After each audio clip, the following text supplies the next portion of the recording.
Hi guys! So today I wanted to pop on and talk about reunification, and more specifically how I knew that I was ready for reunification and what steps am I using for support around that. This past few weeks I've been able to do a really cool article in school about post-reunification, post-adoption reunification with siblings, and with the research around that, it's been really eye-opening and interesting and quite exciting that I got to use school as a platform to research and dig into more of kind of my own stuff, kind of just the topic around adoption. So I wanted to talk about, in this article that I read, I have my notes here. I'm not going to go through them all, but so the topic was post-adoption reunification with siblings, and they surveyed multiple groups of people and kind of researched what were the hindrances in keeping a relationship and what were the things that were fundamentally like a good foundation, something that strengthened and cultivated the relationship that they had desired. So kind of going along, there's this thing called socio-genealogical connectedness, and it's this theory that the knowledge of parents and your birth parents is an essential factor in overall adjustment. And not only in the amount of information that you get, but the information needs to be good, or at least not harmful to the person who's receiving the information. And again, it goes back to the inherent importance of identity and belonging, of knowing your genealogical history, knowing, because that's something that I lack. Like when people talk about, oh, it runs in my family, or I know that I'm probably going to get this, I don't know. I know that there's tests out there like 23andMe or Ancestry or different blood tests that I can get to see if I have certain traits. But again, like knowing and being immersed in my birth family, that can kind of answer those questions as well. And understanding the reason as well for the initial relinquishment. And relinquishment is a big fancy word, just meaning understanding the reason you were given up. Understanding what the birth mom's thoughts were, what the birth dad's thoughts were, what the situation was around that relinquishment, and so those three things are also really important, and overall were a very big factor into why people wanted to know their birth siblings. And it was interesting reading this article because they said that more often than not, the person seeking the relationship was more comfortable with a relationship with a sibling. They had no desire, or less desire, to go and find their birth family, like their birth mother and father. And they thought it was because they seemed less threatening and less intimidating of a relationship to enter into, which was weird to me. Not weird, it was just opposite for me. The order, I guess, of who I want to find is like my birth mom, my birth sister, and then my birth dad. And I don't know if it's because in my personal life there's just a wonky relationship with my father, or if it's because a lot of times you're told like, oh, the dad probably didn't even stay with your mom, or so I don't know why I completely forgot, or that's last. But my birth sibling isn't first, which is interesting. But also a really cool thing throughout this whole research process that I had found was that even if it was not harmful, but 10 out of 10, they thought, even though it may not have come out as a process that they desired, or the results weren't something that they had wished or hoped for, or if they expected something different, they still were happy with going through the relinquishment or the reunification process. And like 10 out of 10, it appeared to provide a feeling of fulfillment. I have in my notes, reunion may be an external or internal process that leads to personal growth. It brings a sense of fulfillment even if expectations are not met. Personal growth still occurs. And new relationships can be hard for anything, let alone deep layers of a past that you are intertwined with, yet have no idea what those layers are. But it was interesting because I've gotten a lot of questions about, how do you know you're ready? Are you sure this is what you want? What if it's not what you expect? And this was kind of a solidifying validation that even if it's not exactly what I want, it will still produce growth. It will still produce that fulfillment, those answers, whether or not they're the answers that I desire. And it again still talks about the importance of having minimal expectations, because it allows you, if your expectations are here, it allows you to accept whatever is coming, whatever may or may not be the desire of your outcome.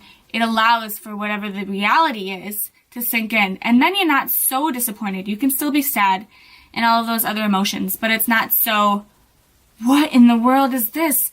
I don't want any of this. Like when your expectations are low or minimum, you're just open to whatever it is. And for me, I do think my expectations are low. I don't think it's going to be a glamorous thing. I don't expect it to be, oh, I'm so happy we found you. We've been looking for you all around. You know, we've been reaching out. There's not a day that goes by we don't think of you. We want to move you in. You know, I don't think it's going to be like that. And I don't think that's why I'm going into it. And I think that's a good thing that I'm not going into it with this high expectation, because that leaves a lot of room for the downfall, the grief and sorrow that you have to experience and process when realizing that it's not going to be like that. So how I know that I'm ready, or what do I have in place that enables me to be more ready? First and foremost is the support around me.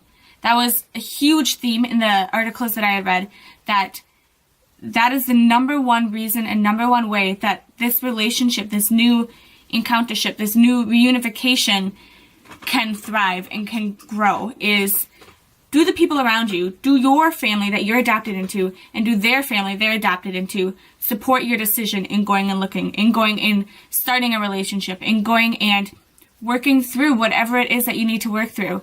Because chances are, if you're not supported, you're going to feel super isolated.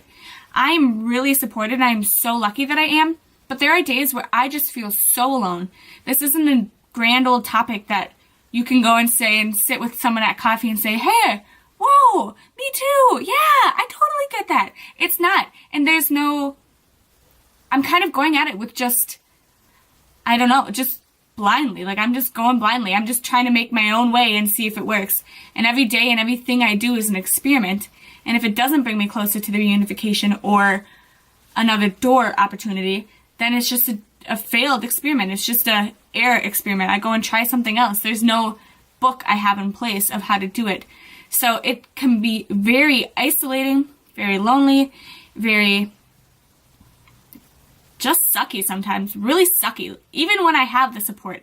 So I can't imagine going about it with no support. So that's the number one reason that they were able to continue, that they felt supported. So I'm really lucky that I have the support, and I know that with whatever the results are, I'm going to be surrounded with support. So I think that that's just like a big check. That's a big old check. Like, yep, okay, I can continue forward because I know that I have the biggest one that people desire is the support. And then how welcoming. So the other ones are kind of when you meet your biological sibling, biological parent, different things like that. So they say how welcoming the siblings or the parent makes them feel. And not even them, but their extended family. So like if you meet your birth sister, how does their extended family make you feel? If you meet your mom, how does your mom's aunts and uncles or their mom or, you know, paternal relations besides your mom make you feel? If they embrace you, if they love you, if they want to know more about you, if they want to know what they've missed and want to get a piece of that, that's so great. That's so, so great. And I mean, wow, you got to embrace that. That's going to be so fulfilling, and so it's going to be the power that can help you move forward, because whether you're within your situation or whether you're within their situation, you have support on both ends. And if you're in lack in that area, it can still work. It probably can still work. I don't know. But I imagine that there's challenges with that, of course. And then, what are some other ways? I think also the constant desire. There has never been a moment in my life where I've been distant from that desire. I haven't ever gone through a phase or a season where I'm like, I don't really care. Or I don't really want to know, or I'm okay right here. There is power in being okay right here. That is something I do need to work on. And I do realize that it ebbs and flows. There are people, I always tell people when they're like, do you want to know? Do you want to know what's happening, or you just not care? And those are kind of the two categories that people go and fall under right away, is you either really care, you want to be invested, you want to fall into your heritage, you want to know about it, you want to know your culture, you have that desire to find whoever you're missing in your family, or you're kind of okay with what you have now. You were adopted, this is your family, this is it. You leave the rest behind. If something comes about, could be okay, could be not, but you're okay right here. And these aren't permanent circles. Like, you can go through whichever one, and it may happen multiple times in your life. But for me, I've constantly stayed in this circle. So I think when God puts a desire in our heart, and it's a continuous desire, I think that's what we need to go for. And I think that, personally, I don't think I can rest until I find them. So, yeah, I'll tell you the story. So a little deep kind of story is when I struggled with suicidality for a number of years. And one of the reasons that I had abstained from that is realizing and having that truth of, I can't go because if my parents are looking for me, they come and find me and realize that I am no longer here. How devastating is that? Like, that's unfathomable for a birth mom, a mom, or anybody in my extended circle. Like, wow. So that desire, that wish, that heart for finding my birth family, quite frankly, kept me alive for a season when I had no other reason. And now that I'm stronger, I love life. I'm like, yeah, life. You know, there's days where it's hard, but I'm able to use that strength and still pour into this desire in a healthy way. And then, what is my third one? Yeah, I think also just having that open dialogue, having that space. I always talk about, like, the space of a post-adoptee is kind of unheard of. It's becoming more and more accepted, and maybe it's because I'm still just learning how to use my voice in this context, but when I was a kid, I didn't know any other language apart from what my parents would say about the adoption. And I think that's common, yet as we grow older, we develop our own stories, we develop our own truths. And while you're going through the process of both reunification and the process of getting there and the process post-reunification, there needs to be a strong ability to, 1, speak what's going on, 2, process it, and 3, have your people to process with. And 4, feel no shame about it. Because all of that is so hard, and to be able to do that is just amazing, and the ability and opportunity to do that is amazing. And taking care of yourself first, because it's taxing. It's taxing on the soul. It's taxing on the soul to go through the process. It's defeating. It's not glamorous. It's really, really not. We just have this hope, this end goal, that there will be results. Whether the results are glamorous or not, there will be something that we're getting to. We're not just going to keep going in a line with no end. So whether your support looks like support groups, whether your support looks like a friend who's also gone or have been adopted, a therapist, a counselor, a mentor, a religious leader, whatever your support is, you need that space. You really, really do. Anybody does. Every single person, whether you're going through a small minimal thing to a really, really, I was going to say really, really big, but those aren't really big words. A gigantic, enormous thing, event. You're going to need support. You're going to need an army of people in your corner. I've said it in multiple videos. You got to have your core group. You've got to have the people in your corner ready to fight for you. And those aren't things that you can keep inside. They're just not. Maybe for a season you can, but it's not going to end well.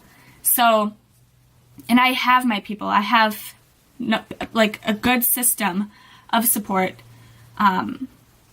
So we've kind of talked about supportive people in your family, if they're willing to support you, if they've shown you that they're going to support you, and the power in the opposite of, are these people that you're meeting, this family, this biological family system you're going to be meeting, are they going to be supportive? Are they going to accept you? Are they going to want what they've missed from your life? And then we've talked about the personal support, how you're going to fill yourself, and how you're going to get out whatever you need to get out and process. And I think those three things are super powerful. And we've also talked about desire. Yeah. So I hope, I hope that kind of answers, how do I know that I'm ready? Is this what I really want? What's going to happen if it's not what I want? And 3 or 4 crucial things to consider before entering in the process of reunification and throughout the process of reunification, really, because these 3 or 4 things that I've said are important throughout the whole process.